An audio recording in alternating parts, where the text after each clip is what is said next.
அருட்பெருஞ்சோதி அருட்பெருஞ்சோதி தனிப்பெரும் கருணை அருட்பெருஞ்சோதி. எல்லா உயிர்களும் இன்புற்று வாழ்க, பல்லல் மலரடி வாழ்க வாழ்க, கொல்லா விரதம் குவளை எல்லாம் ஓங்குக, நல்லோர் நினைத்த நலம் பெறுக, நன்று நினைத்த எல்லோரும் வாழ்க இசைந்து.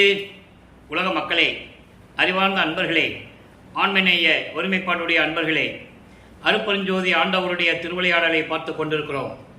அருட்பெருஞ்சோதி ஆண்டவருடைய திருவிளையாடல் இந்த பிரபஞ்சம் தோன்றிய காலத்திலிருந்தே ஏராளமான திருவிளையாடல்கள் நடந்திருந்தாலும் கூட கலியுகத்தினுடைய கடைசி திருவிளையாடல் 1823ஆம் ஆண்டு தொடங்குகிறது. 1823ஆம் ஆண்டு தொடங்கிய திருவிளையாடல் 30/1/1874 இரவு 12 மணி வரையிலும் அருட்பெருஞ்சோதி ஆண்டவருடைய திருவிளையாடல் நடந்து கொண்டிருந்தது. அருட்பெருஞ்சோதி திருவிளையாடலை நமது பிள்ளை பெருமானவர்கள் வல்லப்பமானவர்கள் அறிய திருவுட்பாவிலிருந்து ஒவ்வொரு திருமுறையிலிருந்தும் ஒவ்வொரு திருமுறையில் பதிகத்திலிருந்தும் பாடல்களில் இருந்தும் நாம் தொடர்ச்சியாக பார்த்து கொண்டிருக்கிறோம். இந்த பிரபஞ்சம் தோன்றிய காலத்திலிருந்தே யுகங்கள் தோன்றின, சமயங்கள் தோன்றின, மார்க்கங்கள் தோன்றின, மதங்கள் தோன்றின. கிரேதயுகம், திரேதயுகம், துவார யுகம், கலியுகம், இந்த 4 யுகங்களிலுமே அந்த 4 யுகங்களிலும் தோன்றிய தலைவர்கள், அந்தந்த சமய தலைவர்கள், மார்க்கங்களுடைய தலைவர்கள் எல்லாம் தங்களுடைய விளக்கத்திற்கு ஏற்றபடி, அவர்கள் உணர்ந்த விளக்கத்திற்கு ஏற்றபடி அவர்களுடைய கருத்தாக்களை, சைவ சமயத்தினுடைய தலைவன் சிவபெருமான், வைஷ்ணவ சமயத்தின் தலைவன் திருமால், இப்படி முருகன், விநாயகன், சூரியன், அம்மையார், இப்படி பல சமயங்கள் உருவாகி, மார்க்கங்கள் உருவாகி, அவர்களை உருவகப்படுத்தி அதற்கு ஏற்றபடி ஆலயங்களை அமைத்து, ஆலயங்களுக்கு ஏற்றபடி வழிபாட்டு முறைகளை அமைத்து மக்களை வழிபட செய்து விட்டார்கள்.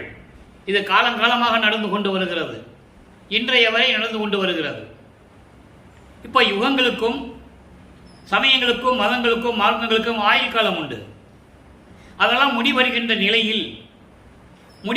நிலையில் இந்த உலக மக்களுக்கு என்ற ஒரு ஆன்மீக மார்க்க வேண்டும் என்பதற்காக அருட்பெருஞ்சோதி ஆண்டவர் சுத்த சன்மார்க்கத்தை நிறுவி அதை தன் மகன் கையில் ஒப்படைத்து இந்த உலக மக்களை எல்லாம் சன்மார்க்கத்தில் சேர்க்க வேண்டும் என்பதற்காகவே தனது செல்வப்பிள்ளையை, தான் செல்வ சீராக வளர்த்து கொண்டிருந்த செல்வப்பிள்ளையை ஒரு தாயின் வழியாக இந்த பூலோகத்திற்கு வருவிக்க செய்தார் அருட்பெருஞ்சோதி ஆண்டவர். அருட்பெருஞ்சோதி ஆண்டவர் தனது மகனை ஒரு தாயின் கருவறையிலே இருக்கும்போது எப்படியெல்லாம் அங்கே திருவிளையாடல் நடந்தது என்பதையும், அதன் பிறகு 5 மாத குழந்தையிலே நமது பிள்ளை பெருமானவர்கள் இருக்கும்போது சிதம்பர ரகசியத்தை காட்டியதையும் நாம் ஏற்கனவே பார்த்துவிட்டோம். அதன் பிறகு நமது பிள்ளை பெருமானவர்கள் வருவிக்க உற்று 1ஆம் ஆண்டிலிருந்து 8 ஆண்டுகள் வரையிலும் இறைவன் எந்த விதமான அருளையும் கொடுக்காமல் இருந்து கொண்டிருக்கிறார். அந்த 8 ஆண்டுகள் வரையிலும் இவர் எந்த பாடசாலையில் போய் கல்வி கற்கவில்லை, யாரையும் குருவாய் ஏற்றுக்கொள்ளவில்லை. சமயங்களும் மதங்களும் மார்க்கங்களும் சூழ்ந்திருந்த காலகட்டங்களில் கூட இவர் யாரையும் குருவாய் ஏற்றுக்கொண்டதில்லை. நீங்கள் நல்லா புரிஞ்சுக்கிட்டே வரணும், நல்லா கவனிச்சுக்கிட்டே வரணும். சமயங்களிலும் மதங்களிலும் மார்க்கங்களில் இருக்கின்றவர்கள் ஏதாவது ஒரு குருவிடம் போய் தீட்சை பெறுவார்கள். ஆனால் வல்லப்பமானவர்கள் அதை செய்யவில்லை. காரணம், அவர் சமயங்களிலும் மதங்களிலும் மார்க்கங்களிலும் இருந்தபோது அவர் மனநிலை எப்படி இருந்தது என்பதை நாம் பாடலின் மூலமாக பார்த்து கொண்டிருக்கிறோம். அந்த நிலையில் இருக்கும்போது அருட்பெருஞ்சோதி ஆண்டவர் 1823ஆம் ஆண்டு தொடங்கிய திருவிளையாடல் 1874 வரை, அதாவது 51 ஆண்டுகள் வரை 8 ஆண்டுகளாக பிரித்து தன் மகனுக்கு அருளை கொடுத்து கொண்டிருக்கிறார். முதல் 8 எதுவுமே இல்லை. வல்லப்பமான வருவிக்க உற்று 8 ஆண்டுகள் வரையிலும் எந்த விதமான அருளையும் பெறவில்லை. அதன் பிறகு 9வது ஆண்டு தொடக்கத்தில் இறைவன் தன் மகன் முன் தோன்றி, இவர் உறுதியாக இருக்கிறார், இனிமேல் எங்கேயும் போகக்கூடாது, அறையை விட்டு எங்கேயும் போகக்கூடாது, ரூமுக்குள்ளே இருக்குன்னு சொல்லி முடிவெடுத்து இருக்கும்போது இறைவன் மகன் முன் தோன்றுகிறார். மகனே, நீ என்னால் வருவிக்க உற்றவன், ஞானம் மட்டும் பெற்றுக்கொள், உனக்கு முன்பருவம் பின்பருவம் காட்டி அருள் செய்வேன் என்று சொல்லி மறைந்து விடுகிறார். அதன் பிறகு இவர் இறைவனால் வருவிக்க உற்ற மகன் என்று மட்டும் அவருக்கு தெரிகிறது. வெளியே யார்ட்டையும் சொல்லவும் முடியாது. அப்போ இவருக்கு அருப்பஞ்சாண்டவர் யாருன்னு தெரியாது, சுத்த சன்மார்க்கம் இருக்கிறது தெரியாது. நல்லா புரிஞ்சுக்கிட்டே வரணும். இதன் காரணம் என்னவென்றால், இந்த சமயங்களும் மதங்களும் மார்க்கங்களும் அழிந்து விட்டன. இந்த காலகட்டத்தில் உலக மக்களுக்கு என்று ஒரு மார்க்கம் தேவைப்படும் போது தனது மகனை உலகியலிலிருந்து கொண்டு வர வேண்டும் என்பதற்காகவே உலகியலிலிருந்து தன் மகனை வருவிக்க செய்தார் என்பதை நான் இங்கே பதிவு செய்ய கடமைப்பட்டிருக்கிறேன். அதன் பிறகு 9வது ஆண்டில் ஆட்கொண்ட பிறகு ஞானத்தை பெற்றுக் கொள்ளுகிறார். பாடல்களிலே பாடக்கூடிய சக்தியை பெற்றுக் கொள்ளுகிறார். அப்போ 9வது ஆண்டில் இறைவன் வந்து ஆட்கொண்டதை 6வது 3வது ஆண்டில் ஆட்கொண்ட அருள்கடலை என்று கூறுவார். ஆக 9வது ஆண்டில் தன்னை இறைவன் ஆட்கொண்டதை தெளிவுபட திருவருட்பாவின் பாடல்களிலே நமக்கு அருளி இருக்கிறார்கள். நம்மளை எல்லாம் படைத்து காத்து கொண்டிருக்கின்ற இறைவனாகிய அருப்பெருஞ்சோதி ஆண்டவராகிய வல்லற்பமானவர்கள். அவர் எப்படி அருப்பெருஞ்சாண்டவரான்றதை நம்ம இன்னைக்கு பார்க்க போறோம். ஒவ்வொரு பாடலிலிருந்து பார்க்க போறோம். அப்போ இந்த நிலையில் இருக்கும்போது திருவருள் முறையீடு உதயமாகிறது. 1ஆம் திருமுறை பதிகம் 6 திருவருள் முறையீடு. அங்கிருந்து தான் இறைவனுடைய திருவிளையாடலை பார்த்துக்கிட்டு இருக்கோம். இன்னும் இருக்கு. மகாதேவ மாலை இருக்கு, வடிவுடைய மாணிக்க மாலை இருக்கு, இங்கிதா மாலை இருக்கு, சிவநேச வெண்பா இருக்கு. அதெல்லாம் படிப்படியாக நம்ம பார்க்க போறோம். இப்போ திருவருள் முறையீடு மொத்தம் 232 பாடல்களை கொண்டது. 8 பதியங்கள் 715 பாடல்களுடையது. இப்போ திருவருள் முறையீடு இருந்து நம்ம இப்போ ஆரம்பிச்சிருக்கோம், பார்த்துக்கிட்டு இருக்கோம். அதற்கு முன்னால் 4 வருடங்களாக திருவருட்பாவினுடைய விளக்கங்களை நான் கொடுத்திருக்கிறேன். யூடியூப்ல பார்த்தா உங்களுக்கு தெரியும், இறைவன் கொடுத்த விளக்கங்கள். அப்போ திருவருள் முறையீடு இன்னைக்கு 192வது பாடல். பாடலை நல்லா கவனிங்க.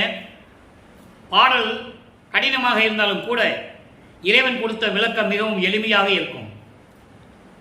வேதனையா மதுசூதனையா என்று வேதனையனால் போதனையா நின்று உன்னை கூவும் ஏழையை போதனை கேள். வாதனையாது இங்கு வாதனையாது என்று உன் வாய் மலர சோதனையாயினும் சோதனையா சோதனையாயினும் சோதனையா சிச்சுக பொருளே. இது பாடல்.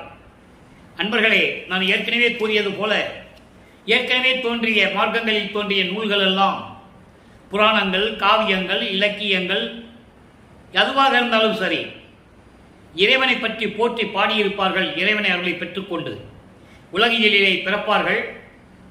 ஒரு காலகட்டம் வரும்போது சிவபெருமான் அவர்களை ஆட்கொண்டு அருளை கொடுப்பார். அதன் பிறகு இறைவனை பற்றி பாடுவார்கள். அதன் பிறகு முத்தி நிலையை அடைவார்கள். ஆனால் திருவருட்பா அப்படி அல்ல. இறைவனாலவே அருளப்பட்டது. பிரபஞ்சத்தின் உண்மையையும் கூறுவது, இறைவனுடைய திருவிளையாடலையும் கூறுவது.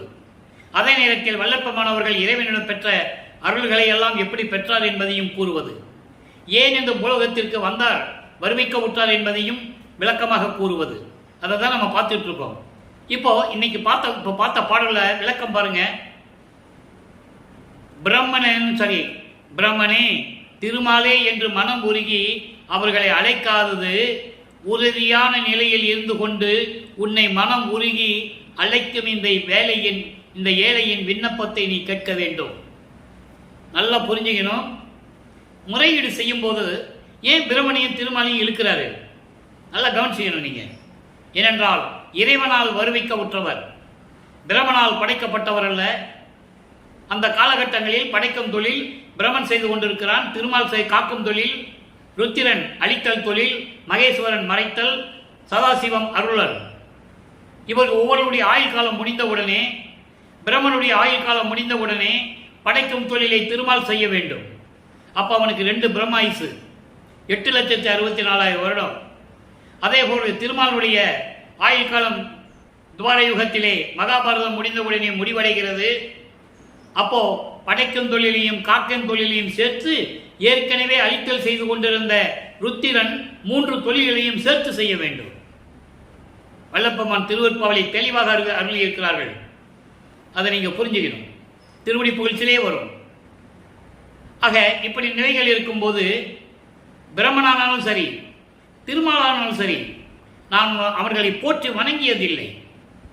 காரணம், உன்னுடைய அருளை எப்படியாவது பெற வேண்டும் என்ற மன உறுதியுடன் உன்னை மனம் உருகி அழைக்கும் இந்த ஏழையின் விண்ணப்பத்தை கேள்.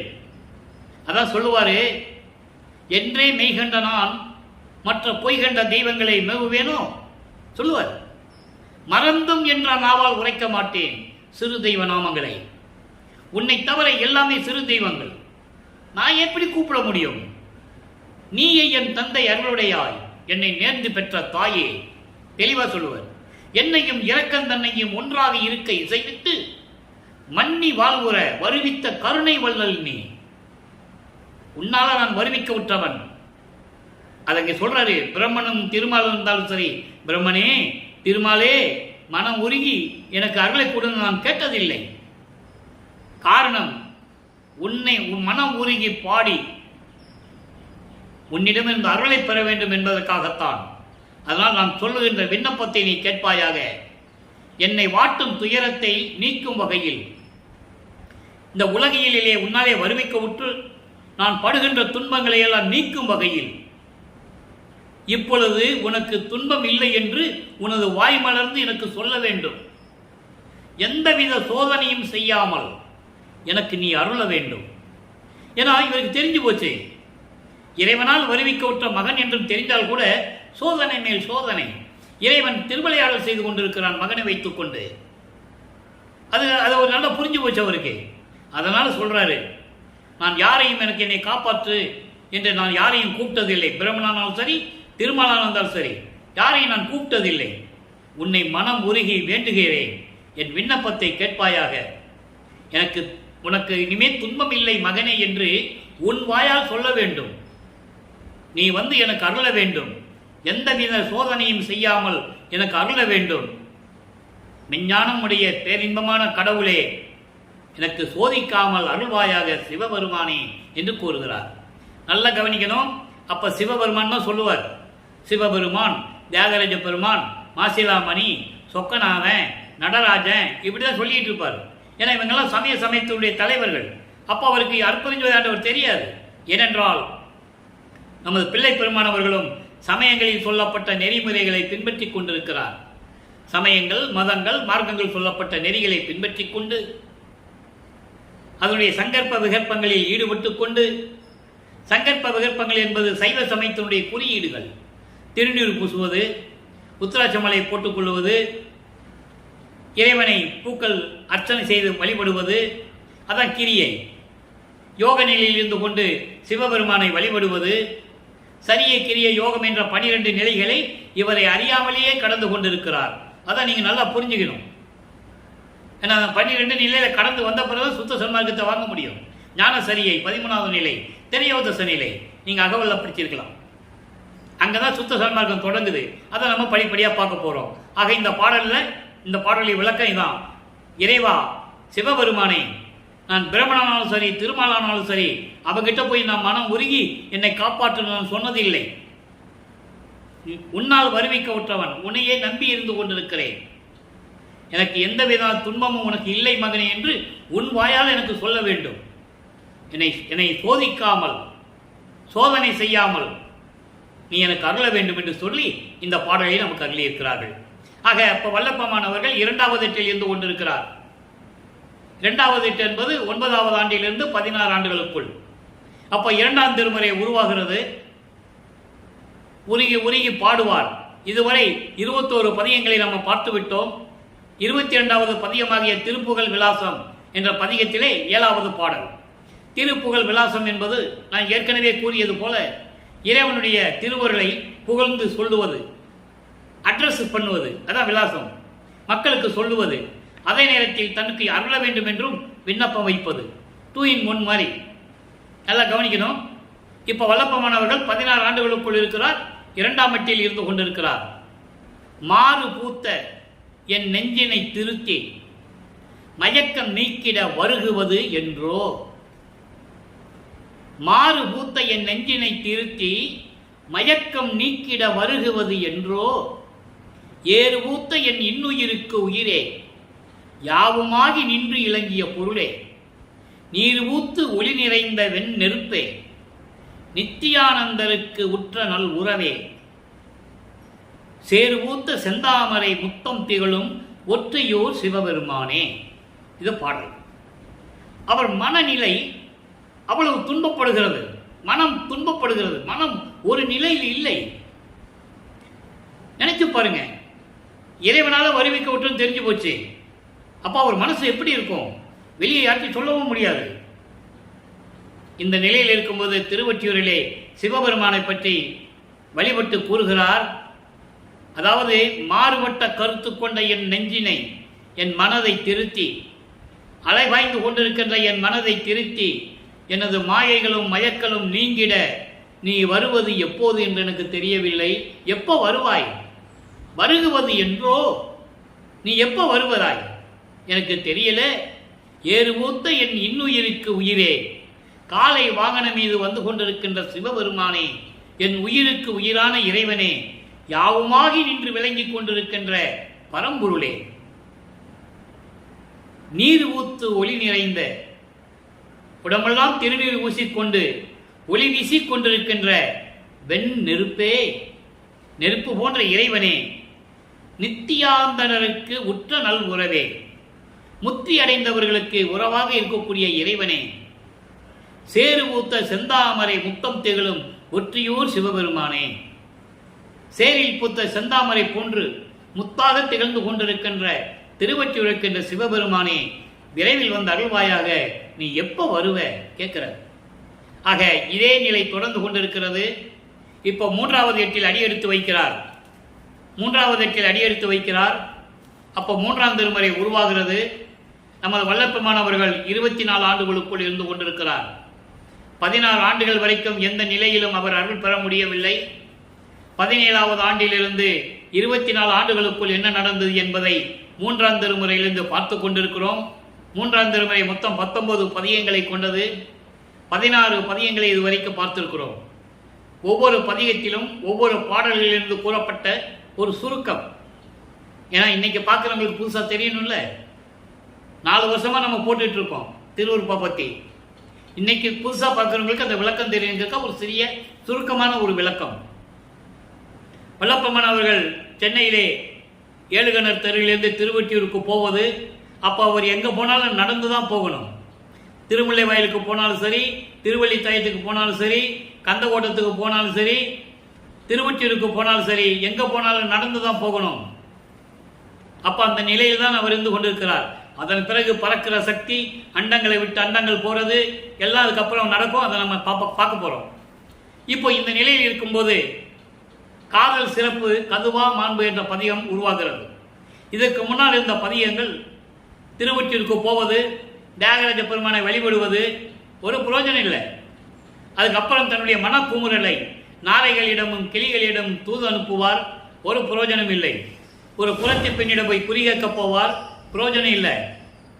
ஒரு ஜோதிடர்கிட்ட போய் ஜோதியர் அதாவது ஜாதகம் பார்க்க போவார், அங்கேயும் ஒரு பிரயோஜனம் இல்லை. எப்படியாவது வந்து இறைவன் அருளை பெற வேண்டும் என்ற நிலையில் இருக்கும்போது 16வது பதியத்தில், இதுக்கு முன்னால் இந்த பதியத்தில் மனம் வந்து அதாவது செவிலித்தாய் மகளிடம் எப்படி சொல்லுவார் என்பதை பார்த்தோம். இன்று அதே செவிலித்தாய்க்கு பதில் சொல்லுவது, காதலுடைய சிறப்பு எப்படிப்பட்டது தெரியுமா என்று அந்த செவிலித்தாய்க்கு மறுப்பு சொல்லுறது. நீ சொல்ற மாதிரியெல்லாம் கிடையாது, அப்படியெல்லாம் நீ சொல்ற மாதிரிலாம் கேட்க முடியாது. செவிலித்தாய் சொல்லுவா, மனம் சொல்லும். உலக மக்கள் அவரை சொல்லி ஏளனப்படுத்தியதை பாடலின் மூலமாக நமக்கு அருளி இருக்கிறார்கள். அதை நீங்க நல்லா புரிஞ்சுக்கணும். எவ்வளவு அவமானங்கள், எவ்வளவு ஏளன பேச்சுகள், எவ்வளவு கிண்டல்கள், அதெல்லாம் தாங்கிட்டு இருந்தாரு. காரணம், என்றாவது ஒரு நாள் இறைவன் வருவான், அவனுடைய மகன் தெரிஞ்சு போச்சு இல்லை. அப்ப அவருடைய மனக்குமுறலை சொல்லணுக்காக தான் அந்த பாடலில் சொல்லுவாரு, செவிலித்தாய் சொல்லும்.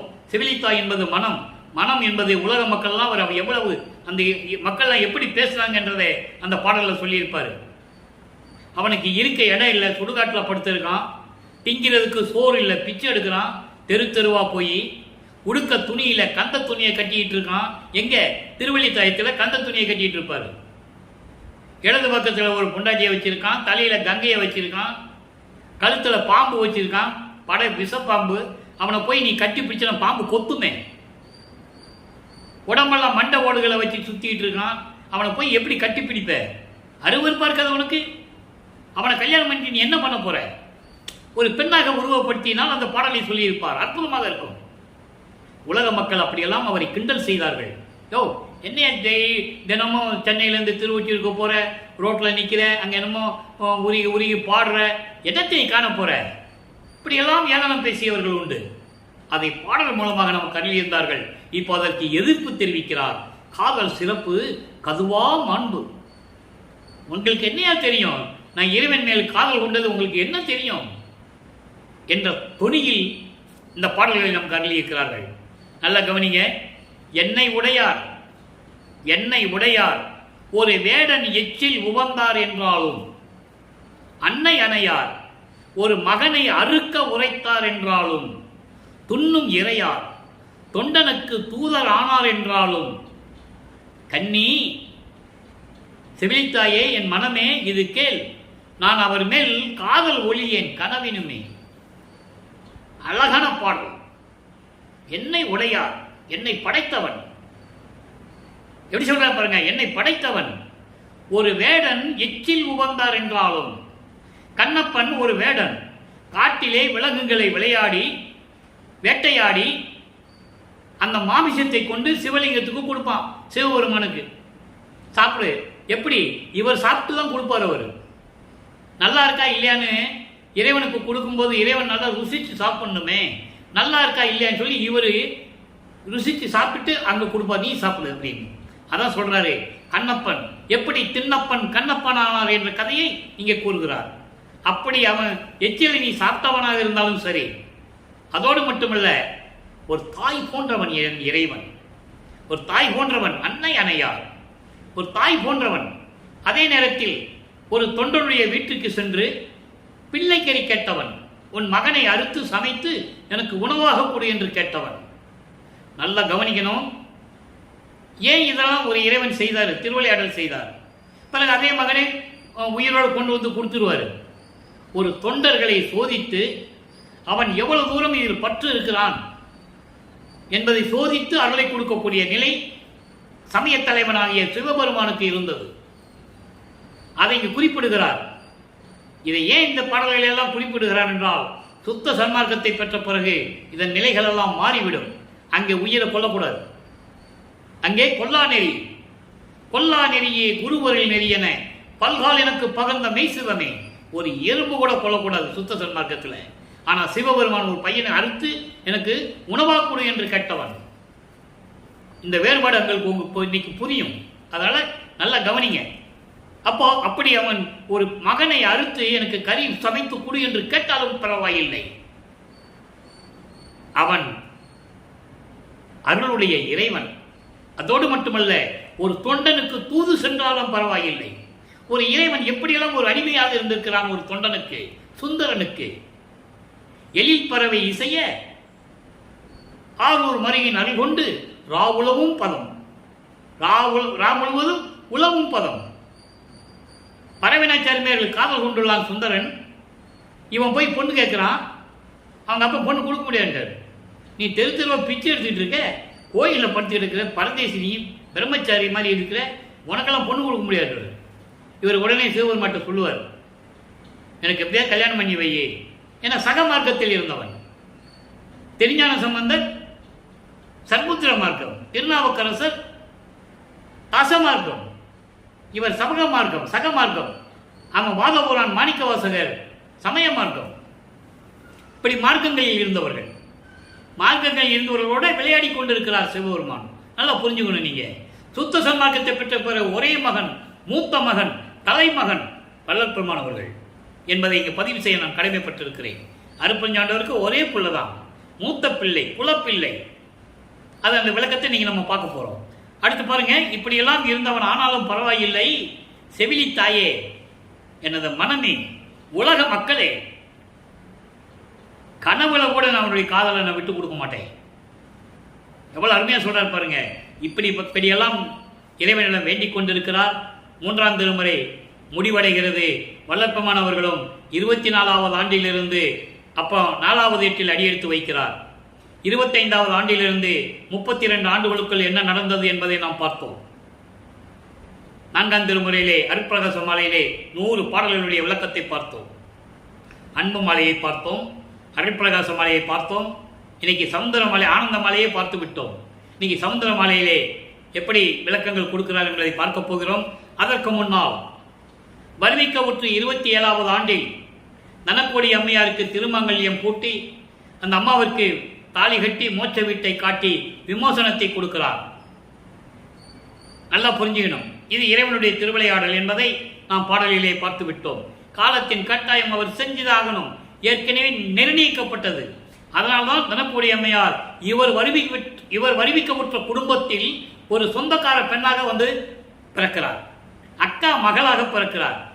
இவர் அந்த பெண்ணிற்கு தாய் மாமன் முறையாகிறார். ஒரு மாது பெற்ற மகன் பொருட்டாக உவந்து முன்னம் ஒரு மாமனாகி வழக்குரைத்தாய், என் வழக்கு உரைத்ததற்கு 2 நிலத்து போல் வேடங்கட்டி இருத்திக்களோ, திருமால் வணங்கும் பதத்துவா நான் உன் சிறுவன் என்றேன். அருமையான பாடல், அதான் சூட்சமமான விளக்கங்கள். நான் ஏன் தனக்கோடி அம்மையாருக்கு தாலி கட்டினேன் அப்படின்ற விளக்கம் அது. யாருக்கு தெரியாது, யாரும் சொல்ல தெரியல, மக்கள்கிட்ட சொல்லல. மக்கள்கிட்ட 202 ஆண்டுகளாக என்ன சொன்னாங்க? மருதூர்ல சின்னம்மையாருக்கு ராமையா பிள்ளைக்கும், சின்னம்மையார் வந்து ராமையா பிள்ளைக்கு 6வது மனைவி, இவர் 5வது மகனாக பிறந்தார் என்று சொல்லவே கூடாது. அவதரித்தார் என்று சொல்லவே கூடாது. அவரே சொல்றாரு வருவிக்க உற்றவர். நீங்க சொல்றதுக்கு என்னன்னு கேட்கிறேன். பேசினவர்கள் எல்லாம் இதுதான் சொன்னார்கள். அது ஒரு பக்கம் இருக்கட்டும், அது பெரிய விளக்கம். அதுக்குள்ள போனா நம்ம இறைவனுடைய திருவிளையாடலை சொல்ல முடியாது. அப்போ இந்த நேரத்தில் அந்த அம்மாவிற்கு மோட்ச வீட்டை காட்டிவிட்டு அதன் பிறகு மனம் உடைந்து இனிமே இறைவன் சிவபெருமானை பார்க்க எங்கேயும் போகக்கூடாது, திருவொற்றியூருக்கு போகக்கூடாது, திருமலை வயலுக்கு போகக்கூடாது, திருவெள்ளித்தாய்க்கு போட, ஏன் எங்கேயுமே போகக்கூடாது. வீட்டுக்குள்ள போனாரு, கதவை போட்டாரு, தாப்பா போட்டார். அதன் பிறகு இறைவன் எப்படி விண்ணுலகத்திலிருந்து இந்த பூலோகத்திலே மண்ணிலே கால் வலிக்க நடந்து வந்து கதவை அவரே திறந்து மகனை அழைத்து எப்படியெல்லாம் அருளை கொடுத்தார் என்பதை ஒவ்வொரு பாடலிலிருந்து நாம் பார்த்து விட்டோம். அப்போ வல்லப்பெருமான் அவர்களுடைய வருவிக்க உற்ற அந்த ஆண்டு 32வது ஆண்டு நிறைவடைகிறது. அதன் பிறகு உலக பற்றுக்களை விட்டு வெள்ளாடை அணிந்து முக்காடு போட்டு சமயங்களையும் மதங்களையும் மார்க்கங்களையும் சார்ந்த 12 நிலைகளையும் கடந்து சுத்த சன்மார்க்கத்தை வாங்குவதற்கு தயாராக இருந்து கொண்டிருக்கிறார். அதுக்கப்புறம் வல்லப்பெருமான் அவர்கள் 5வது ஏட்டில் என்ன நடந்தது என்பதை பார்த்து விட்டோம். 33வது ஆண்டிலிருந்து 40 ஆண்டுகளுக்குள் என்ன நடந்ததை பார்த்து விட்டோம். அதனுடைய சுருக்கம் இதெல்லாம் தவிர்த்து விட்டு வெள்ளாடை அணிந்து கொண்டு தத்துவங்களை கடந்து, அந்தங்களை கடந்து, சரிய கிரி யோகம் என்ற 12 நிலைகளை கடந்து அங்கே சுத்த சிவஞான வழிக்கு சென்று கொண்டிருக்கிறார். நல்லா கவனிக்கணும், வல்லப்பெருமானை இங்கெல்லாம் இருந்தாரு, எங்கேயோ போயிட்டாரு, எங்கேயோ திரியிறாரு, 6 மாசம் கழிச்சு தான் வருவார், இப்படிதான் சொல்லிட்டு இருந்தாங்க. ஆனா அவரே சொல்லுகிறார், நான் தத்துவங்களை கடந்து நான் சுத்த சிவநிலைக்கு சென்று கொண்டிருக்கிறேன் என்று சொல்லுகிறார். அருப்பெருஞ்சோதி அட்டகத்திலே 7வது பாடலிலே சொல்லுகிறார், தத்துவங்களை தனித்தனியாக கடந்தேன். அதனுடைய விளக்கத்தை இன்னைக்கு நம்ம பார்க்க போறோம். எப்படி தனித்தனியாக கடந்தாரு? தனித்தனியாக கடந்தேன், தத்துவாதீத மேல்நிலையில் சித்தியல் முழுதும் தெரிந்தேன், அவை மேல் சிவநிலையை தெரிந்திட சென்றேன். அதான் கடவுள் நிறைந்து அம்மயமாகக்கூடிய நிலை. 16வது நிலை ஞானத்தில் ஞானம், ஞான சரியை, ஞான கிரியை, ஞானத்தில் யோகம், ஞானத்தில் ஞானம். அதான் சிவநிலை தெரிந்திட சென்றேன். அவரே சொல்றாருல, மக்கள்கிட்ட சொல்லல யாரும், அதான் மக்களுக்கு தெரியல, வேற ஒன்றும் இல்லை. அப்போ இந்த நிலையில் இருக்கும்போது அங்கே சென்றுகிறார். அங்கே மகனை வரவேற்று, அருட்பெருஞ்சாண்டவர் தன் மகனை வரவேற்று ஒரு சிங்காசனத்திலே அமர வைத்து தேவர்கள் முன்னிலையில் எல்லாரும் அறியும்படி, இவன் என் மகன், என் சாம்ராஜ்யத்தின் இளவரசன், அவனுக்கு மணிமுடி சூட்டுகிறேன் என்று சொல்லி சுத்த சன்மார்க்கத்தை கொடுத்து, சாகா கல்வியை கற்றுக் கொடுத்து, மரணமில்லா பெருவாழ்வை கொடுத்து, எல்லா ஆண்டுகளையும் தன் மகனுக்கு கொடுத்து, மகனே பூலோகத்திற்கு சென்று வா, இன்னும் நமக்கு நாட்கள் இருக்கிறது, ஆண்டுகள் இருக்கிறது என்று சொல்லி பூலோகத்திற்கு அனுப்பி விடுகிறார். நேராக கருங்கோளிலே உறைவிடமாக கொண்டிருக்கிறார். அங்கே 9 வருடங்கள் இருந்து கொண்டிருந்தார். அதன் பிறகு அங்கே இருந்து விடைபெற்றுக் கொண்டு அந்த வீட்டின் உரிமையாளர்களிடம் விடைபெற்றுக் கொண்டு தர்மசாலைக்கு வந்து பார்வதிபுரி மக்கள் கொடுத்த அந்த நிலத்திலே ஒரே நாளில் தர்மசாலையை அமைத்து அடுப்பு ஏற்றி மக்களுக்கு பசியாற்றினார். பசி ஆற்றுவித்தல் நடந்து கொண்டிருக்கிறது. அந்த அடுப்பு தான் இன்றும் அணை அடுப்பாக இருந்து கொண்டிருக்கிறது. பிரபஞ்சத்திலேயே இறைவன் அடுப்பு பற்ற வைத்து ஜீவர்களுக்கு பசியாற்றியது வல்லப்பமன் ஒருவர் தான் என்பதை இங்கே பதிவு செய்ய நான் கடமைப்பட்டிருக்கிறேன். ஏனென்றால் ஜீவகாரண்ய ஒழுக்கம் உருவாக வேண்டும். இன்னும் நம்ம ஜீவகாரண்ய ஒழுக்கத்தை பற்றி இன்னும் நம்ம பதிவு பண்ணலை, இனிமே தான் பண்ணுவோம். முதல்ல இறைவனுடைய திருவிளையாடல் முடிச்சுட்டு ஜீவகாரண்ய ஒழுக்கம்னா என்ன, மரணமில்லா பெருவாழ்வுனா என்ன, சுத்த சன்மார்க்கம் என்ற அதனுடைய விளக்கங்கள் என்ன, இதெல்லாம் இனிமேல் நம்ம செய்ய வேண்டிய கடமை இருக்கிறது. கண்டிப்பாக செய்வோம். இப்போ இந்த நிலையில் இருக்கும்போது தர்மசாலையை உருவாக்கியாச்சு, ஜீவர்களுக்கு பசியாற்றி கொண்டிருக்கிறார். அதன் பிறகு 1869ஆம் ஆண்டிலே மஞ்சக்குப்பம் நீதிமன்றத்திலே போய் ஏற்கனவே சமயங்களையும் மதங்களையும் மார்க்கங்களையும் பற்று கொண்டவர்கள் எல்லாம் திருவற்பாவை மறு அறுப்பா என்று அறிவிக்க வேண்டும் என்று சொல்லி அங்கே இருக்கின்ற நீதிமன்றத்திலே வழக்கு தொடர்ந்தார்கள். அதையும் சந்தித்து வெற்றியுடன் திரும்பி வந்து கொண்டிருக்கிறார். அதன் பிறகு உத்தரஞான சிதம்பரம் மாலை உருவாகியது. அதையும் நாம் பார்த்து விட்டோம். நல்லா கவனிக்கணும், இன்னும் அங்கே சத்தியஞான சபை உருவாகவில்லை.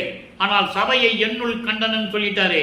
எப்படி அங்கே இருக்கிற சபை சத்தியஞான சபை, சுத்த சிவஞான வெளியில் இருக்கின்ற சத்தியஞான சபை எப்படி பொற்சபை சிற்சபையோடு இருந்ததோ அதே போன்று உலக மக்களுக்கு பூலோக மக்களுக்கு இங்கே நிறுவ வேண்டும் என்று தீர்மானித்தார்.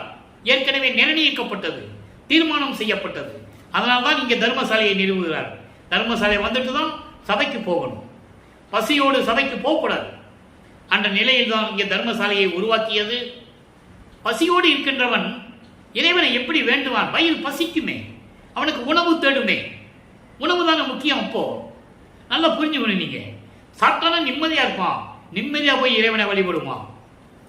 ஆக அந்த பெருவழியை நோக்குகிறார். சத்தியஞான சபை நிறுவப்பதற்கு ஏற்ற இடம், உகந்த இடம் இந்த பெருவழி என்று தீர்மானிக்கிறார். அப்புறம் எப்படி போனாரு, அந்த இடத்தை எப்படி வாங்கினார்னா நம்ம பின்னால சொல்ல போறோம். எங்க போன பிறகு மேட்டுக்குப்பத்து போன பிறகு அங்க இருந்துட்டு தான் சத்தியஞான கட்டுறாரு. 1872 தொடங்கி 70ஆம் ஆண்டு தொடங்கி 72 முடியுது. அதை நம்ம பின்னால பார்ப்போம். இப்போ இந்த நிலைகள் இருக்கும்போது 6ஆம் திருமுறை உருவாகிறது. வல்லப்பமான் அவர்கள் 6வது எட்டில் இருந்து கொண்டிருக்கிறார். 6 8 48. அந்த பேலன்ஸ் இருக்கிற 3 வருஷம் தான் மேட்டுக்குப்போம். அதை நம்ம அப்புறம் பார்ப்போம்.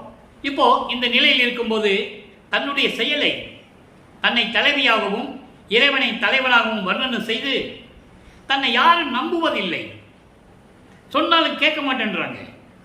அப்போ ஒரு மனநிலை எப்படி இருக்கும் நல்லா புரிஞ்சுக்கணும். நீங்க இவரை ஒரு சாதாரண சித்தி பெற்றவர், அதாவது சித்தர், ஏதோ சித்து விளையாட்டு பண்றாரு அப்படின்னு தான் அவர் நினைச்சிட்டு இருந்தாங்க. கடவுள்னு அவர் யாரும் நினைக்கல. இவர் அருப்பஞ்சாண்டியர் மகனு அப்படின்னு யாரும் நினைக்கவே இல்லை. இவர் சொல்றது யாரும் நம்பல. முதல்ல அதை இங்க பாடலிலே சொல்லுகிறார். அதுதான் முக்கியமான விஷயம். அவரை யாரும் நம்பல, அவர் சொல்றதை யாரும் ஏத்துக்கல என்றதை பாடல் மூலமா நமக்கு சொல்லியிருக்காரு. தலைவி வருந்தல் என்ற பதிகத்திலே 6வது திருமுறை, ஏற்கனவே 4ஆம் திருமுறையிலே சமுத்திரமலையெல்லாம் பார்த்துட்டோம். சுருக்கம், அம்மையை பற்றி பாடுவது. அப்படிப்பட்ட மனங்களிக்க நடனமாடிக்கொண்டிருக்கின்ற இறைவனே, உன்னுடைய அருளையெல்லாம் நான் பெற்றுவிட்டேன், உன் அருளை என்னவென்று சொல்லுவது. இதுதான் சௌந்தரமாலை. வேணா பாடல் வேணா சொல்லிடுறேன். இன்பம் அருளும் என் பெருந்தாய் என் இதயத்தை இருந்தால் இறைவியோடும் அம்பலத்தை இலங்கிய நின் வடிவை. அம்மையும் சொல்லணும், அம்மாவையும் சிவகாமி வள்ளியும் சொல்லணும், அதே நேரத்தில் அப்பாவையும் சொல்லணும். இப்போ இவர் அந்த நிலையை இருந்து சொல்லிக் கொண்டிருக்கிறார். இப்படியெல்லாம் இருந்தாய், எனக்கு அருளையெல்லாம் கொடுத்தாய், அன்புடையவர்கள் எல்லாம் நின்று கண்டு கொண்ட காலம், அவர்களுக்கு ஏற்றபடி நீ அருளை கொடுத்தாய், உன்னுடைய அருளை நான் என்னவென்று சொல்லுவேன். அவர்களுக்கு ஏற்றபடின்னு சொல்றாருல, அங்கதான் இருக்கு விஷயம். இப்போ திருஞான சம்பந்தர் திருநாவுக்கரசர் என்னென்ன வேணாலும் கொடுத்துட்டேன், சுந்தரன் என்ன வேண்டாலும் கொடுத்துட்டேன், பாதபுரான் ஆகிய மாணிக்கவாசர் கேட்டதெல்லாம் கொடுத்தேன், முன்னை போற்றி பாடினார்கள். அப்படிப்பட்ட அருளை கொடுத்த இறைவனே, அம்பலத்தில் இருந்து கொண்டிருக்கின்ற இறைவனே, துன்புறுதல் இல்லாத சுத்த நிலை உடையார் தொழுகின்றதோறும் மகிழ்ந்து எழுகின்ற உரையே. சுத்த நிலையில் இருக்கின்றவர்கள் உன்னை வணங்கும் போது அவர்களுக்கு முன்னால் எழுந்தருளி அருளை கொடுக்கக்கூடிய இறைவனை என்று சொல்லி 4ஆம் திருமுறையிலே சமுத்திரமாலையிலே கூறியிருக்கிறார். இதான் பாடலுடைய விளக்கம். இப்போ 6ஆம் திருமுறை விளக்கமாக பார்க்க போகிறோம். ஏன்னா முக்கியமான பாட்டு, முக்கியமான பகுதி. இப்போ சமயங்களையும் மதங்களையும் மார்க்கங்களையும் கடந்து வந்த பிறகு, சுத்த சன்மார்க்கத்தை எல்லாம் பெற்ற பிறகு 6ஆம் திருமுறையில் எப்படியெல்லாம் அவருடைய நிலை இருக்கிறது என்பதை பார்க்க போகிறோம். தலைவி வருந்துதல் என்ற பதிகம் 78வது பதிகம், இன்றைக்கு 16வது பாடல். நல்ல கவனிங்க. கற்பூரம் கொணர்ந்து வம்பின் என் கணவர் வந்தால் கண் எச்சில் கழிக்க என்றேன். அதனாலோ அன்றி எற்பூத நிலையவத்தம் திருவடி தாமரை கீழ் என்று சொன்னேன். இதனாலோ எதனாலோ அறியேன். வற்பூத வண்ணம் போற்றால் பாங்கியவள், அதை தோழியை சொல்றார். மனதை யாருமே நம்பல என்றார். என் மனமும் நம்பல, என்னை வளர்த்த சிவகாமி வள்ளியும் நம்பல, என்னை சுற்றி இருக்கின்றவங்களும் நம்பல நான் என்ன சொல்றேன்னு. அவ்வளவு வருத்தம் அவருக்கு இருந்திருக்கிறது. அதை பாடல் மூலமாக சொல்லி இருக்கிறார். அதான் அற்புதம். தன்னை முனை மகிழ்ந்து பெற்று இங்கு என்னை வளர்த்தால், வினை வளர்த்தால் விற்பூவல் முதல் மடவார் சொற்போர் செய்கின்றனர். விண்ணிலவு நடராயர் எண்ணம் அறிந்திலனே. இது பாடல். அதாவது தன்னுடைய மன குமுறலை யாரும் நம்ம சொல்றதை கேட்க மாட்டேன்றாங்க. சுத்தி இருக்கிறவங்களாம் ஏளனமா பேசுகிறார்கள் என்பதை தெளிவாக கூறியிருக்கிறார்கள். பாடலுடைய விளக்கம் பாருங்க. அதாவது என் கணவர் வந்து விட்டார், அவர் வந்தால் அவருக்கு கண் திஷ்டி கழிக்க வேண்டும், கற்பூரம் கொண்டு வாருங்கள். எப்படி சொல்ற பாருங்க என்று நான் சொன்னேன். யார் நம்பலன்ற? இறைவன் வந்துட்டாரு, வரப்போறாரு. என் கணவர் தன்னை மனைவியாகவும் இறைவனை கணவனாகவும், தன்னை தலைவியாகவும் இறைவனை தலைவனாகவும் வர்ணனை செய்து இந்த பாடலை அருளியிருக்கிறார்கள். அதான் விஷயம், வேற ஒன்றும் இல்லை.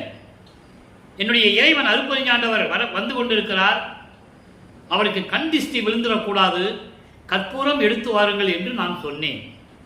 யாரும் நம்பவில்லை. அதோடு மட்டுமல்ல, எற்பூத நிலையத்தவர் தம் திருவடி தாமரை கீழ் என்று சொன்னேன். ஐம்பூதங்களை ஆண்டு கொண்டிருந்தவர்களும் சரி, அதான் பதத்தலைவர்கள். 5 பூதங்களை ஆண்டு கொண்டிருந்தவன் பிரம்மன்.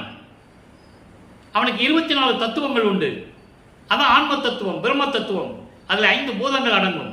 பூதங்கள் 5, பொறிகள் 5, புலன்கள் 5, கண்மேந்திரியங்கள் 5, அந்த கரணங்கள் 4, 24 தத்துவங்களை கொண்டவன் பிரம்மன். அதை சொல்றாரு. பூதங்களுடைய நிலைகளை ஆண்டு கொண்டிருந்த பிரம்மனும் சரி, காக்கும் தொழிலை கூடிய திருமாலும் சரி, நிலையவத்தவர்னு முதலில் சொல்லிட்டார். டோட்டலாக சொல்லிட்டார் மொத்தமா.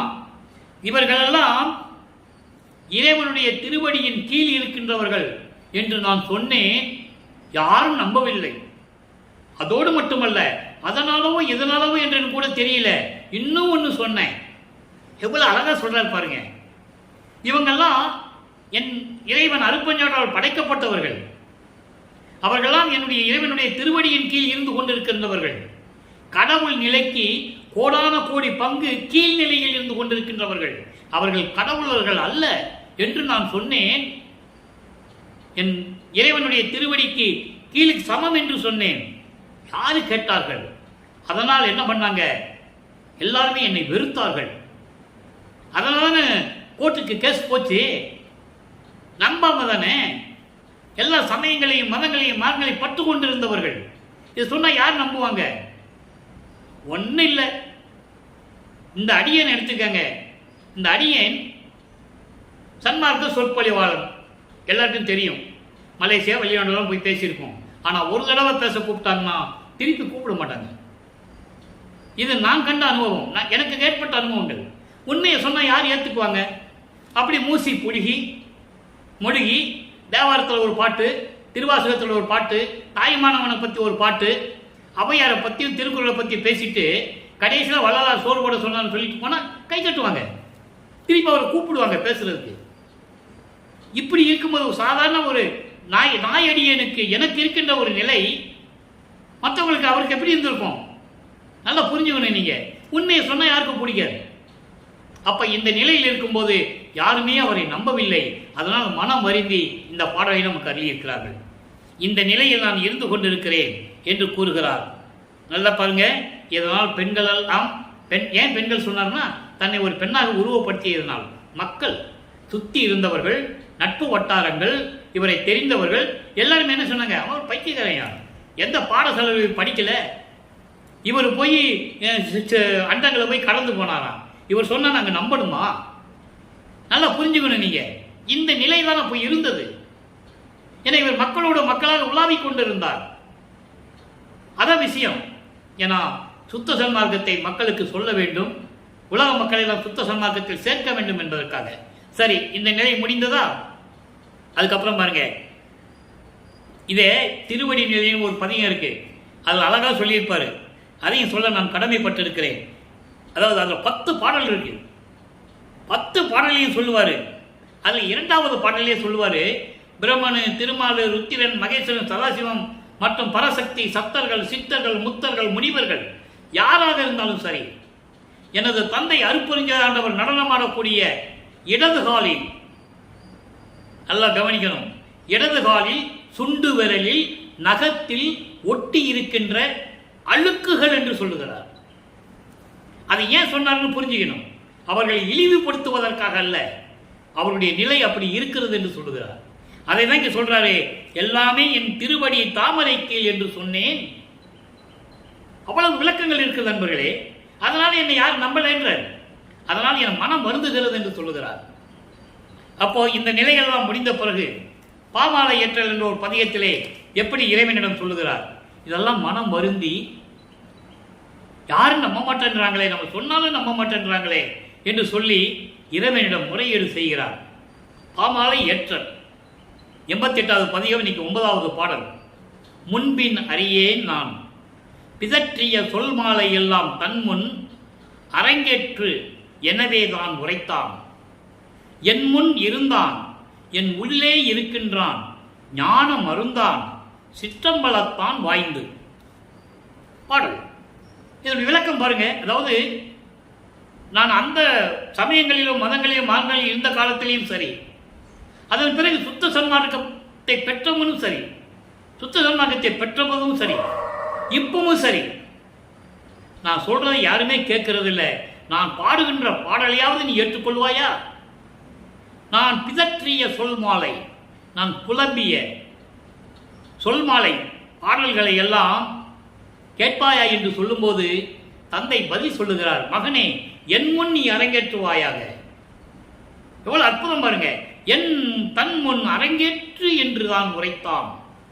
நீ என் முன்னால் அரங்கேற்று மகனே, நான் ஏற்றுக்கொள்ளுகிறேன். நீ என் மகன் அல்லவா, உன் பாட்டில் பிழை இருப்பதை நான் ஆராய மாட்டேன். தெளிவா சொல்லுவார். அப்பனுக்கும் மகனுக்கும் நடக்கின்ற உரையாடல்கள் இதெல்லாம் மக்கள்கிட்ட யாரும் சொல்லல. மக்களுக்கு எப்படி தெரியும்? தேவாரம், திருவாசகம், திருமந்திரம் எல்லா நூல்களையும் சொன்னார்கள், மக்கள் நம்பினார்கள். திருவெற்பாவை சொல்லவில்லை, மறைத்து விட்டார்கள்.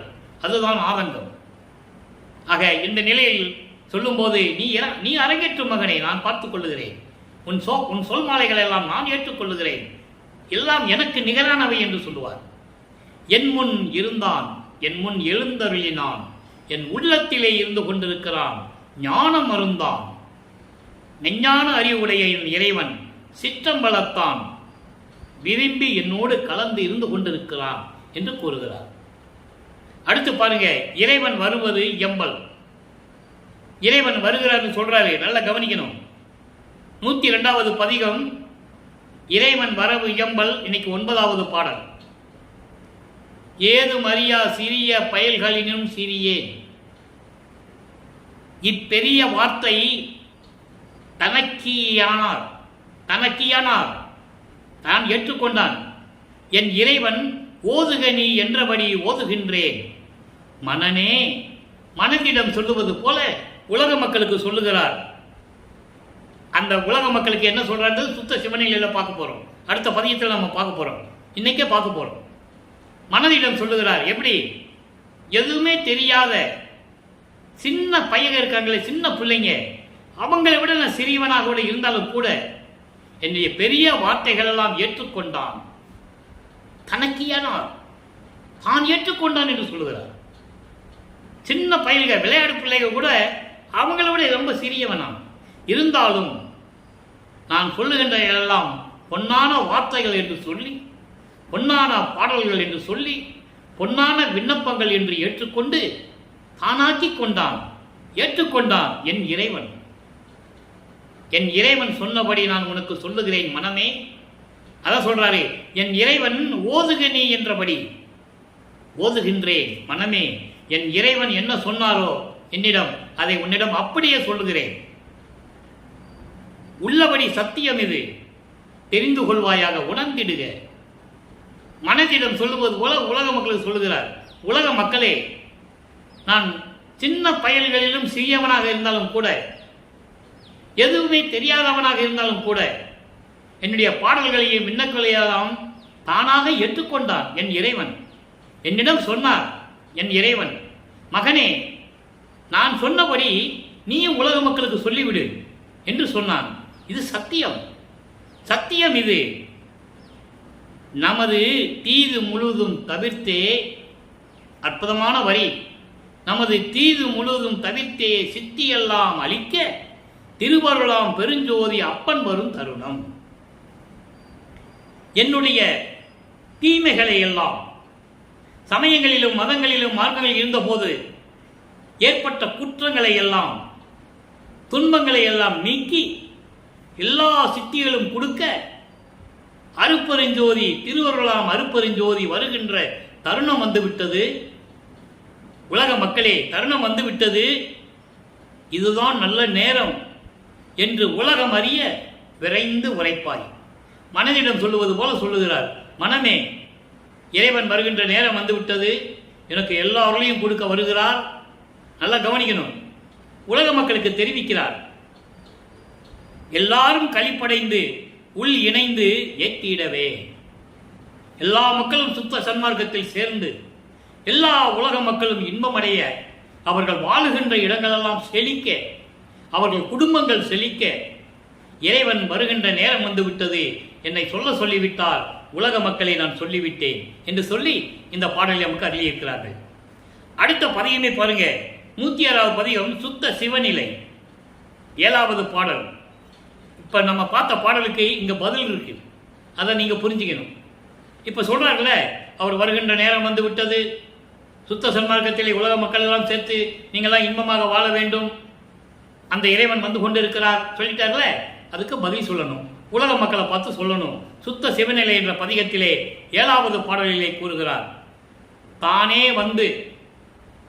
தானே வந்து என் உள்ளத்தை சார்ந்து கலந்து கொண்டான், தானே எனக்கு தருகின்றான், தானே நானாக புரிந்தான். அண்டர்லைன். அவருடைய நிலை எப்படி இருக்கு பாருங்க, கடவுள் நிலை. என் அப்பன் பெருங்கருணை மேகத்திற்கு உண்டோ விளம்பு. உலக மக்கள்கிட்ட சொல்றாரு, இறைவன் வந்து விட்டான், என்னோடு கலந்து கொண்டான். அங்க இறைவன் வர்ற நேரம் வந்துச்சுன்னு சொன்னார்ல, அதுக்கு பதில், தானே வந்து என் உள்ளத்திலே கலந்து கொண்டான், தானே எனக்கு எல்லா சித்திகளையும் அருள்களையும் கொடுக்கின்றான், தானே நானாகி விட்டான். அத ஒரு பாடல சொல்லுவாரே, இவன் அவனாகி விட்டான் என்று சொல்லுவார். இவன் இந்த பூலோகத்திலே வருவிக்கப்பட்ட இந்த பிள்ளை மகன் இறைவனுடைய செல்ல பிள்ளை ஆகிவிட்டான், அருப்பெருஞ்சோதி ஆகிவிட்டான் என்று சொல்லுவார். இவன் அவனாகிவிட்டான், நான் தானானான், தான் நானானான், தானும் தானும் ஆனோம் ஒன்றானோம் சொல்லுவார் ஒரு பாடல்ல. அதை இங்க சொல்றாரு, தானே நானாக புரிந்தான், நாங்கள் 2 பேரும் ஒன்னாயிட்டோன்னு சொல்றாரு. அதுக்கடுத்து என் அப்பன் பெருங்கருணை, என் அப்பனுடைய பெருங்கருணை மேகத்திற்கு கூட கிடையாது, மழை பொழிகின்ற மேகத்துக்கு கூட அவ்வளவு பெரிய கருணை உடையவன் என் அப்பன் என்று சொல்லி இந்த பாடலை நமக்கு அருளியிருக்கிறார்கள். அடுத்து பாருங்க, ஒரு பதிகம், தனித்திரு அலங்கள், 110வது பதிகம், தனித்திரு அலங்கள், 139வது பாடல். நல்லா கவனிக்கணும், ஒவ்வொரு பாடலுக்கு ஒரு தொடர்பு உண்டு. இறைவனுடைய திருவிளையாடல் எப்படி நடந்ததுன்னு பார்த்துக்கிட்டு இருக்கோம். அவரே வழியே வந்து கலந்து கொண்டது, அருளை கொடுத்தது, சுத்த சன்மார்க்கத்தை கொடுத்தது, மரணமில்லா திருவாளை கொடுத்தது, எல்லாம் இறைவனுடைய திருவிளையாடலால் பெற்றுக்கொண்டது. இந்த பாடலை விளக்கம் பாருங்க. யான் முன்னம் புரிந்த பெருந்தவம் யாதோ, என் செய்வேன், என் சொல்வேன், என் சொல்வேன் அந்தோ. ஏன் இந்த வார்த்தையை சொன்னாரு? யான் முன் புரிந்த பெருந்தவம் யாதோ, ஊழிதோறு ஊழி உளப்படாது ஓங்கி வாலி என்று எனக்கு வைத்த நன்னிதியே. இது அகவல். ஊழிதோர் ஊழி உளவினும் அழியா உடம்பை அளித்தனன். இது ஒரு பாடல். அதான் சொல்றாரு, நான் ஒவ்வொரு யுகத்திலேயும் இருந்தவன். ஊழி என்பது யுகம். ஒவ்வொரு யுகத்திலே நான் இருந்தவன். எந்தெந்த யுகத்தில் 4 யுகங்களிலுமே நான் தவங்கள் செய்து கொண்டிருந்த போது அதில் எந்த தவம் பெரிய தவம் என்று எனக்கு தெரியவில்லை. ஏன்னா கலியுகத்தினுடைய கடைசி திருவிளையாடல் இது. இனிமே திருவிளையாடல் கிடையாது. வல்லற்பெருமானுடைய ஆட்சி தான் நடந்து கொண்டிருக்கிறது. தந்தையின் கட்டளைப்படி தந்தையின் உள்ளத்தில் இருந்து கொண்டிருக்கிறான். அவன் வினவுகின்றான், நான் செயலாற்றுகின்றேன் என்று சொல்லுவார். ஆக 4 யுகங்களிலுமே நான் என்ன தவம் செய்தேன் என்று எனக்கே தெரியவில்லை. நான் எப்படி சொல்லுவது அதை? ஊன் மனம் உருக என்னை தேற்றி, என் உடம்பும் மனமும் உருக நெகிழ என்னை தேற்றி எனக்கு ஆறுதல் சொல்லி அன்போடு அணைத்துக் கொண்டு ஒளி உரு காட்டிய தலைவா. நான் எதுவும் தெரியாத பருவத்தில் இருந்த போது, சமயங்களிலும் மதங்களிலும் மதங்களில் ஈடுபட்டுக் கொண்டிருந்த போது, அதையெல்லாம் எப்படி நீக்கி வருவது என்ற காலத்தில் நான் துன்பப்பட்டு கொண்டிருந்த போது, நான் இருக்கிறேன் மகனே என்று சொல்லி என் உடலும் உடம்பும் உருக என்னை தேற்றி என்னை அணைத்துக் கொண்டு அன்போடு பேசி ஒளி உரு காட்டிய தலைவா, அருப்பெருஞ்சோதி உருவத்தை காட்டிய சுத்த சன்மார்க்கத்தின் தலைவா. நல்லா புரிஞ்சுக்கணும் நீங்க. சுத்த சன்மார்க்கத்தின் தலைவா, ஏன் மனம் இறங்கா என்று நீ என்றேன். இன்னைக்கு மட்டும் ஏன் உன் மனம் இறங்க மாட்டேங்கிறது என்று சொன்னேன். என் மீது தயவில்லையா, கருணை இல்லையா என்று நான் சொன்னேன் என்ற சொல் ஒல்லி, அந்த சொல் ஒலி அடங்கும் முன்னே, அதாவது நான் பேசுறேன்ல, அந்த பேச்சு முடிகிறதுக்கு முன்னாலேயே, அந்த ஒளி அடங்குவதற்கு முன்னே ஆண் மகிழ கன்றி நனைந்து. ஒரு பசு தன் கன்றை பார்க்கும்போது எப்படி தன்னுடைய குட்டியை எப்படி அணைத்துக் கொள்ளுமோ அது போல மகிழ்ந்து அணைத்து என்னை எடுத்தாய். சமயங்களிலும் மதங்களிலும் மார்களில் நீக்கி கொண்டு வந்து விட்டாய். சமய குழியில் விளைந்தேன். வெறிக்கும் சமய குழி என்று சொல்லுவார். மேட்டுக்குப்பத்திலே சுத்த சன்மார்க்க கொடி கட்டி பேருபதேசம் செய்யும் போது கொடிப்பாட்டிலை சொல்லுவார், வெறிக்கும் சமய குழியில் விளை விளந்தனை என்னை விழாத வகை மறித்து ஒரு பேர் அறிவளித்த வள்ளல் கொடி என்று சொல்லுவார். அதை இங்க சொல்லுகிறார், என்னை எடுத்தாய். நல்லா புரிஞ்சுக்கணும் நீங்க. ஆக சமயங்களிலும் மதங்களிலும் மார்க்கம் இருக்க வைத்து சுத்த சன்மார்க்கத்தை உலக மக்களிடம் சொல்வதற்காகத்தான் என்னை இறைவன் வருவிக்க செய்தார் என்ற நிலையை இங்கே கூறுகிறார். ஆன்ற சன்மார்க்கம் எனிபெற, ஆன்ற சன்மார்க்கம் அணிபெற என்னைத்தான் ஈன்று அமுதளித்த இனிய நற்றாயே. அந்த ஒரு பாடல் போதும், அருட்பெருஞ்சோதி அகவல்ல வரும். ஏன் வருவிக்க விட்டேன் என்ற நிலையை அந்த ஒரு பாடல் சொல்லும். மக்கள்கிட்ட யாரும் சொல்லல, மக்களுக்கு தெரியல. வள்ளலார்னா முக்கார் போட்ட சாமியார் சோறு போட சொன்னாரு, தட்ஸ் ஆல், அதோட முடிஞ்சு போச்சு. அப்படிதான் நினைச்சிட்டு இருக்காங்க. சரி, அது ஒரு பக்கம் இருக்கட்டும். ஆக ஆண் மகிழ கன்றேன். தன் கண்ணுக்குட்டிய பிரிஞ்ச பசுமாடு கண்ணுக்குட்டியை பார்த்த உடனே எப்படி மகிழும், அதே போல கண்ணுக்குட்டி அம்மாவை பார்த்த உடனே எப்படி போய் அம்மா கிட்ட போய் ஒட்டிக்குவோம். நீங்க பார்த்துருப்பீங்க, உலகியல் நடக்கிறது தானே. பசுமாடு தன் கண்குட்டியை பக்கத்தில் வச்சுட்டு நாக்கால நக்கி முத்தம் கொடுத்து எப்படியெல்லாம் கொஞ்சம் தெரியுமா. அது போல என்னை தூக்கி எடுத்தாயே அருட்பெருஞ்சோதி என் அரசே என்று சொல்லி இந்த பாடலை நமக்கு அருளி இருக்கிறார்கள். ஆக இறைவனுடைய திருவிளையாடல் இவர் ஒவ்வொரு யுகத்திலேயே இருந்தது. என்ன தவம் செஞ்சேன்னு எனக்கு தெரியலன்னு சொல்றது, ஏன் இன்னும் மனசு இறங்க மாட்டேங்கிற, சீக்கிரம் வரமாட்டேங்கிறேன்னு சொல்றது ஏன் அப்படின்னா இன்னும் 3 வருடங்கள் பாக்கி இருக்கு. இப்ப 48வது ஆண்டில் இருந்து கொண்டிருக்கிறார் வல்லற்பெருமான். இனிமே இங்கிருந்து கிளம்பி, எங்கிருந்து தர்மசாலையிலிருந்து கிளம்பி, வடலூர்லேருந்து கிளம்பி மேட்டுக்குப்பம் போகணும். அதை நம்ம பின்னால பார்க்க போறோம்.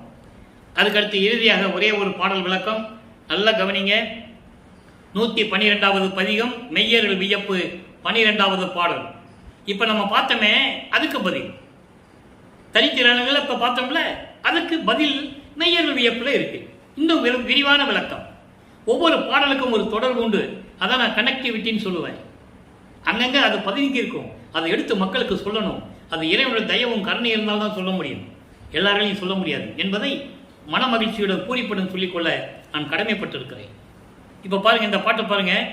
உன்னை மறக்கில் எந்தாய் உயிர் என் உடம்பில் வாழுமோ, உன்பால் அன்றி பிறர்பால் எந்தன் உள்ளம் சூழுமோ. அருமையான வரி, அண்டர்லைன். இங்கதான் இருக்கு எல்லாமே இந்த வரியில. உன்பால் அன்றி பிறர்பால் எந்தன் உள்ளம் சூழுமோ, என்னை கொடுக்க வாங்கி கொண்டது என்ன கருதியோ, எந்தாய் நின்னை கொடுக்க என்பால் இன்று வருதியோ. இவ்வளவு அற்புதம் பாருங்க. நான் உன்னை மறந்துட்டா, நான் உன்னை மறந்துட்டா இந்த உடம்புல உயிர் இருக்கும் நீ நினைக்கிற? அப்பா பார்த்து சொல்றாரு, அற்புதம் பார்த்து சொல்றாரு, நான் உன்னை மறந்துட்டேன்னா இந்த உயிர் என் உடம்புல இருக்கும் நீ நினைக்கிற? அதோடு மட்டுமா, உன்பால் அன்றி பிறர்பால் எந்தன் உள்ளம் உருகுமோ சுழுமோ. உன்னை தவிர நான் யார்கிட்ட பார்த்தேன்? பிரம்மனும் திருமாலும் அதிசயிக்க என்னுள் வாழி அருப்பெருஞ்சோதியார் மன்னவே. அருமையா சொல்லுவார்.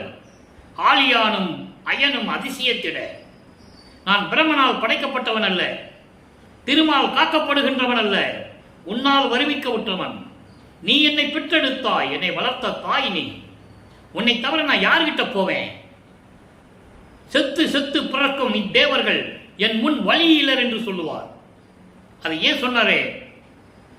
எத்தனை அவதாரம் எடுத்தாலும் சரி, எத்தனை அவர்கள் பிறவி எடுத்தாலும் சரி, பிறக்க வேண்டும், இறக்க வேண்டும். செத்து செத்து பிறக்கும் இத்தேவர்கள் என் முன் வழியிலர் என்று சொல்லுவார் திருவற்பாவிலே. எல்லா விளக்கங்கள் திருவற்பாவில உண்டு. நான் ஏன் யாருக்கு போய் பயப்படணும்? அவர்களை என்னை வந்து வணங்குகிறார்கள் என்று சொல்லுவார். வாலி என்று என்னை வந்து மாலயன் ஆகியோர் அருட்பேர் ஆலி என துதித்து ஏத்த புரிந்தாய். அற்புதம். நீ நீடூழி வாலி என்று அன்றே எனக்கு சாகா வரமும் உகந்தளித்தாய். வாலி மன்றோங்க மறுப்பெருஞ்சோதினின் மன்னருளே. பாடல் யாரும் மறுக்க முடியாது. அத்தனை விளக்கங்கள் திருவற்பாவில் இருக்கிறது.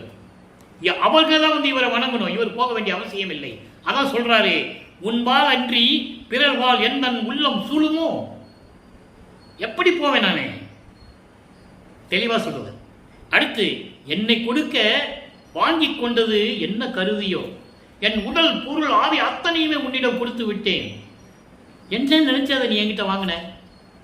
அவர் சொல்லுவாரு, நீ என் மகன் அல்லவா, நீ என் மகன் அல்லவா, சுத்த சன்மார்க்கத்தின் குலத்தின் மூத்த தலைமகன் அல்லவா நீ. இன்று நின்னை கொடுக்க நீ எப்போ வருவ கேட்கிற? நான் கொடுத்துட்டேன். நின்னை கொடுக்க என்பால் இன்று வருதியோ, நீ எப்போ வருவன்னு கேட்கிற. ஆக எப்போ வருவாரு? மேட்டுக்குப்பத்தில் அந்த நிகழ்வு நடக்கும்போது வருவார். சாமி என் துரை, என் உயிர் நாயகனார் இன்று வந்து நான் இருக்கும் இடத்தில் அமர்கின்றார். எங்க சொல்றாரு? மேட்டுக்குப்பத்தில் சித்தி வளாகத்தில் இருந்துட்டு சொல்றாரு. அதை நம்ம பின்னால் அந்த விளக்கத்தை பார்க்க போறோம். இது சொன்னதால இந்த விளக்கத்தை நான் சொல்லிடுறேன். பின்சாரம் 2.5 நாளிகைக்குள் என் பேர் உடம்பில் கலந்து பிரியாது இருப்பார். அவ்வளவுதான். தட்ஸ் ஆல் யுவர் ஆனர் சொல்ற மாதிரி விசாரணையை முடிஞ்சு போச்சு, தீர்ப்பு வந்தாச்சு. இனிமே வெள்ளப்பம்மன் எங்க இருக்கிறாரு? அருப்பஞ்சாண்டர் மகனோட 2.5 கலந்து மேட்டுக்குப்பத்தில் இருக்கிறாரு. அதனுடைய நிலையை பாடலின் மூலமாக நம்ம பின்னால பார்க்க போறோம். ஓகேவா? அப்போ கேட்கிறாரு, முன்னாலே கேட்கிறாரு, நீ எப்போ வந்து என் கூட கலந்துக்குவே அப்படின்னு கேட்கிறாரு. எனவே அன்பர்களே, இன்று பார்த்த திருவிளையாடல் பதிவு மிகவும் அற்புதமான பதிவுகள். வெள்ளப்பம்மன்கள் வருவிக்க விட்டு என்னெல்லாம் நடந்தது, ஒவ்வொரு 8 ஆண்டுகளிலும் என்ன நடந்தது, சுத்த சன்மார்க்கத்தை பெற்ற பிறகு இவர் எந்த நிலையில் இருந்து கொண்டிருந்தார், எப்படியெல்லாம் அருளை பெற்றுக் கொண்டார் என்பதை நாம் பார்த்து விட்டோம். எனவே அன்பர்களே, நீங்களும் சுத்த சன்மார்க்கத்தில் இணைந்து கொலையும் கொலையும் தவிர்த்து, அதாவது ஒரு உயிரை கொன்று அந்த பிணத்தை துர்நாற்றம் அடைத்த அந்த உடம்பை சாப்பிடுவதை நிறுத்தி சைவ உணவுகளை மேற்கொண்டு உயிரின் மேல் இரக்கம் கொண்டு ஜீவகாருண்ய ஒழுக்கத்தில் இருந்து கொண்டு உருவ வழிபாடு இல்லாமல் ஜோதி வழிபாட்டில் இருந்து கொண்டு அருட்பெருஞ்சோதி அருட்பெருஞ்சோதி தனிப்பெருங்கண்ணை அருட்பெருஞ்சோதி என்ற மகாமந்திரத்தை சொல்லி இறைவனை மனதார நிலைத்து உள்ளத்தில் உருகி இறைவனுடைய அருளை பெற்றுக்கொண்டு இந்த வையகத்திலே நீங்கள் வாழ்வாங்கு வாழ வேண்டும், நோயற்ற வாழ்வில் நீங்கள் வாழ வேண்டும் என்று இறைவனுடைய தயவோடையும் கருணையோடையும் வாழ்த்தி இந்த வள்ளலார் ஊழியன் விடைபெறுகிறேன். மீண்டும் நாளை சந்திப்போம். நன்றி, வணக்கம். அருட்பெருஞ்சோதி அருட்பெருஞ்சோதி தனிப்பெருங்கருணை அருட்பெருஞ்சோதி. நாளையும் இறைவனுடைய திருவிளையாடல் தொடரும். கண்டு மகிழ்ந்து இறைவனுடைய அருளை பெற்றுக் கொள்ளுங்கள்.